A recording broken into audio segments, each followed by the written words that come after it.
48వ division ప్రజలందరికీ నా యొక్క నమస్కారములు. నేను మీ మేకల నరసయ్య వాళ్ళ తనయుడిని.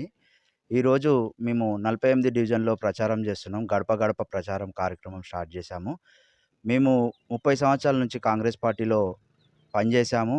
లాస్ట్ మొమెంట్‌లో మాకు హ్యాండ్ ఇచ్చారు కాంగ్రెస్ పార్టీ వాళ్ళు. మా ఫాదర్, మదర్ చాలా బాధపడ్డారు.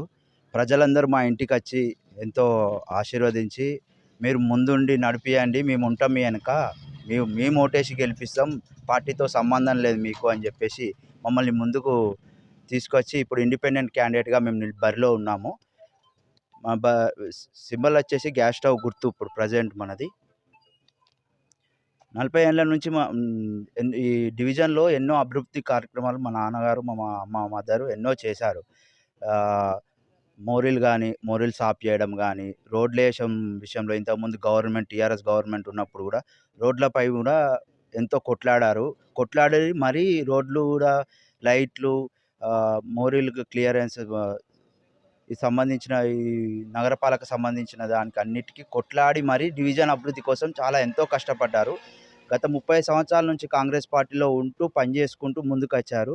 కానీ లాస్ట్ మూమెంట్లో మాకు టికెట్ ఇవ్వకపోవడం కారణం వల్ల మేము ఇండిపెండెంట్గా మా ప్రజలందరూ ధైర్యంతో మమ్మల్ని ముందుకు తీసుకొచ్చారు. ఇందులో మా డివిజన్లో ఏం చేస్తున్నారంటే, మా అమ్మ నాన్నని చదువు లేదు అని చెప్పేసి చాలామంది ప్రచారం చేస్తున్నారు. ఇంతకు ముందున్న కార్పొరేటర్లు వాళ్ళకు చదువు రాకుండానే గెలిచిర్రు. ఏం చేసిర్రు? ఇంతకుముందు టీఆర్ఎస్ ఉన్న ప్రభుత్వంలో ఎంబీఏ క్యాండిడేటు కార్పొరేటరు ఆయన ఏం చేసిండు? ఆయనకు చదువు రాదు, వీళ్ళకి చదవచ్చు. చదవచ్చిన వాళ్ళు ఏం చేసారు, చదువు రాని వాళ్ళు ఏం చేశారు? మా నాన్న గత 40 సంవత్సరాల నుంచి బిల్డింగ్ వర్క్ చేస్తుంటాడు, అంటే మేస్త్రి. ఆయనకు ఈ వాడల ఏందనేది తెలుసు, ఏ విధంగా వెళ్ళాలని తెలుసు, మోర్లు ఎలా కట్టాలని తెలుసు, రోడ్లు ఏ లెవెల్లో వేయాలని ప్రతి దానిలో అనుభవం ఉన్న వ్యక్తి ఆయనే. ఇప్పుడు చదువు లేదు, చదువు రాదు అని చెప్పేసి చాలామంది ప్రచారం చేసుకుంటున్నారు. చదువుతోని ఏం డెవలప్మెంట్ అనేది ఉండదు. ప్రతి దానికి చదువు అనేది ఇంపార్టెంట్ ఏం లేదు ఇక్కడ. మేము వెనుక మా భార్య, నేను చదువుకొనే ఉన్నాము.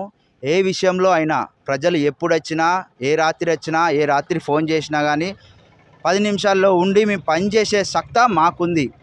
మాకు వెనుక ఏది లేదని కాదు, ఏముందని కాదు, మాకు అన్నీ ఉన్నాయి. కానీ మా డాడీకి, మా మమ్మీకి ఒక ఆశ, కార్పొరేటర్గా ఒకసారి నిల్చొని నేను ప్రజాసేవలో ఉండాలని చాలా ఆశపడుతున్నారు.